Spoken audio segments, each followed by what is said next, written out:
बोलिए सत्य गुरुदेव की जय। बोलिए बंदी छोड़ सतगुरु रामपाल जी महाराज की जय। हाँ तो भक्तों, आज मैं आप लोगों के सामने भगवान राम से बड़ा कौन है यही कथा सुनाने का प्रयास कर रहा हूँ।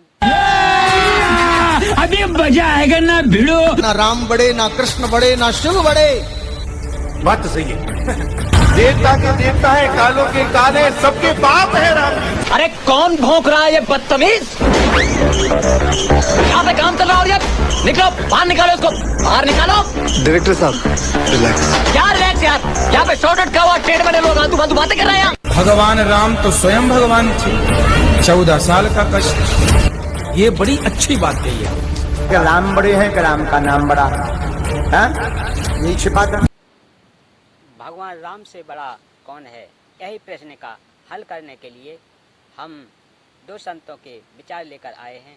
एक तरफ हैं बाबा बागेश्वर धाम के धीरेन्द्र कृष्ण शास्त्री जी और दूसरी ओर जगत गुरु संत रामपाल जी महाराज के आध्यात्मिक विचार लेकर के आए हैं। तो सुनते हैं धीरेन्द्र कृष्ण शास्त्री जी के आध्यात्मिक विचार। जय श्री राम। कहाँ से आना हुआ है? जी मेरा जन्म तो बिहार में है, पर वृंदावन में वैष्णव की कृपा से रहने का कृपा मिली है। भगवान हमें आदेश करो।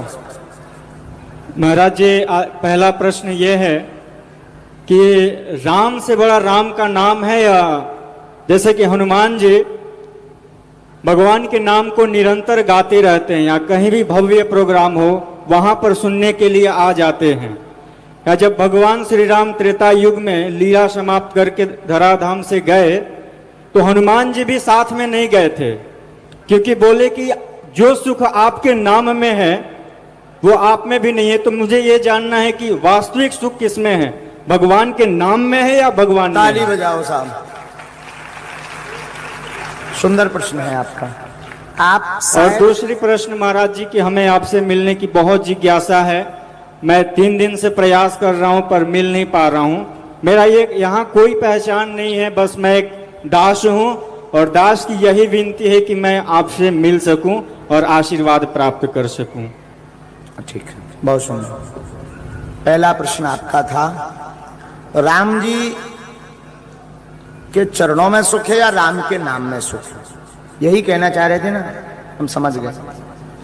तो शायद इसी में आपका एक और प्रश्न छिपा था कि राम बड़े हैं कि राम का नाम बड़ा है, यही छिपा था ना। सुनो, राम जी जब तक सन्मुख रहेंगे तब तक आनंद आएगा, लेकिन कोई अपराध बन जाएगा तो अपना मुंह हम राम जी को नहीं दिखा पाएंगे।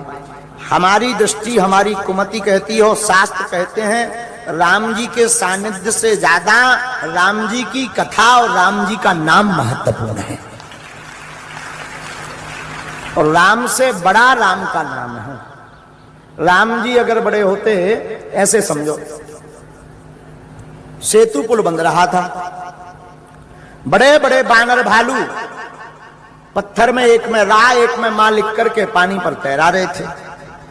राम जी ने मन में विचार किया कि जब हमारे नाम से पत्थर तैर रहे तो हम अगर डालें तब तो क्या होगा, जरा देखना चाहिए। लेकिन सबके सामने डालेंगे, कहीं पत्थर डुब गया, नाक कट जाएगी। तो राम जी, हमने पढ़ा है एक जगह कि राम जी एकांत में गए, एक पत्थर लेके छोटा सा, लक्ष्मण जी को, हनुमान जी को, सबको छोड़ दिया कि कोई पीछे नहीं है, हम अकेले ही जाएंगे। राम जी लुकते छिपते समुद्र के दूसरे घाट पर पहुंचे, लेकिन एक जने कभी भी राम जी का साथ नहीं छोड़े। कौन? श्री हनुमान जी। हनुमान जी भी लुकते छिपते आ गए। राम जी ने अगल बगल देखो, कोई नहीं है, और जैसे ही राम जी ने पत्थर को समुद्र में डाला, सोई डूब फोड़ गया। राम जी ने यत्र तत्र देखा, किसी ने देखा तो नहीं। हनुमान जी बोले जय सिया राम। राम जी चौंक गए, हनुमान जी तुम? हनुमान जी बोले प्रभु जहां आप वहां हम। अरे हनुमान जी आप पीछे पीछे क्यों? आपने कुछ देखा तो नहीं? हनुमान जी बोले हमने कुछ छोड़ो ही नहीं, पूरा देख लो। राम जी बोले देखो, देख लो, कोई देखा, किसी को बताना नहीं। राम जी बोले, हनुमान जी बोले हम तो नाच नाच के बता भी।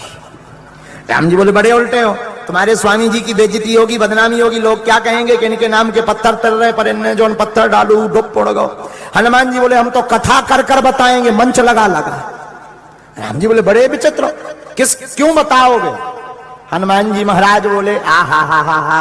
हनुमान जी बोले सरकार, जिसको आप छोड़ दें वो तैर कैसे पाएगा? आप जिसको नाथ छोड़ देते हो वो फिर तैर नहीं पाता, और जिसको आप पकड़ लेते हो वो तैरता नहीं, तर जाता है। इससे ये सिद्ध हुआ राम से बड़ा राम का, अब इससे यह सिद्ध हो गया कि राम के नाम में ही आनंद है। ये तीनों प्रश्नों के उत्तर। चौथा रई मिलने वाली, अब गड़बड़ वाली बात है, वह हमारे आउट ऑफ रेंज के बाद है, लेकिन आप आ जाना जहां हम निवास में, हम राम राम। तो भक्तों, अभी सुने आपने धीरेन्द्र कृष्ण शास्त्री जी के आध्यात्मिक विचार। चलिए अब सुनते हैं संत रामपाल जी महाराज के आध्यात्मिक विचार।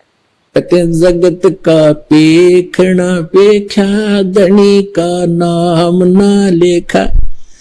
अब एक दूसरे के सिर पर धरे बैठे, उसने ऐसे कर दिया, उसने ऐसे कर दिया, किंतु तो करने वाले का तो जिक्र भी नहीं।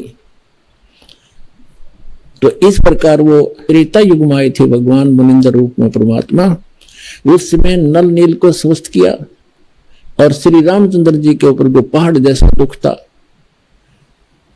वो पुल बनवाया। और परमात्मा कहते हैं कि धर्मदास जी को समझाते हैं कि तुम इन राम कृष्ण को भगवान मान बैठे, किस आधार से? एक छोटे मोटे इनकी लीला देखकर कैसे कि श्री कृष्ण जी को तुमने राम मान लिया, भगवान मान लिया, कि उसने गोवर्धन पर्वत उठा लिया, गिरिराज बोलो जिसने। और आपके पुराण बताते हैं, आप खुद कथा सुनते और सुनाते हो कि शेष नाग सारी सृष्टि न ठारा, जिसको पृथ्वी भी सारे लोग ग्रह भी प्रह भी। तो एक पहाड़ के ठाण तो भगवान मान लिया, तो शेष नाग क्यों नहीं माना तुमने परमात्मा? और फिर आप ये भी कथा सुनते हो श्री राम के उसमें के द्रोणागिरी उठा कर ले आए भगवान श्री हनुमान जी, द्रोणागिरी उठा ले। तो इनमें भगवान हनुमान भगवान क्यों नहीं? क्या बताते हैं कि गोवर्धन श्री कृष्ण धारो और द्रोणगिरी हनुमंती, शेष नाग सब सृष्टि उठारा, इनमें कौन भगवंत? फिर क्या बताते हैं? कहते हैं समुद्र पाट लंका गयो, वो सीता को भरता रे, और अगस्त ऋषि ने ये सातों पी लिए, इनमें कौन करता रे। एक अगस्त ऋषि हुए जिनमें ऐसी सिद्धि थी कि उन्होंने एक घूंट में सातों समुद्रों को पी लिया था, खत्म खाली कर दिया था इसको। फिर प्रार्थना करी तो वापस उसको छोड़ा था।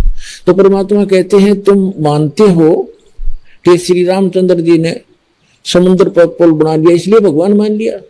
कहते अगस्त ऋषि ने सातों पी लिए थे, वो क्यों ना भगवान माना? फिर कहते काटे बंधन विपत में, कठिन कियो संग्राम, चिन्होरे नर प्राणिया, ये गरुड़ बड़ो के राम। ओए होए, कहते तुम्हारा भगवान श्री रामचंद्र जिसको तुम भगवान मानते हो, वो तो नागफास में आगे थे सारी सेना सब समेत, और गरुड़ ने आकर तुम्हारे भगवान का बंधन काटा था श्री राम का।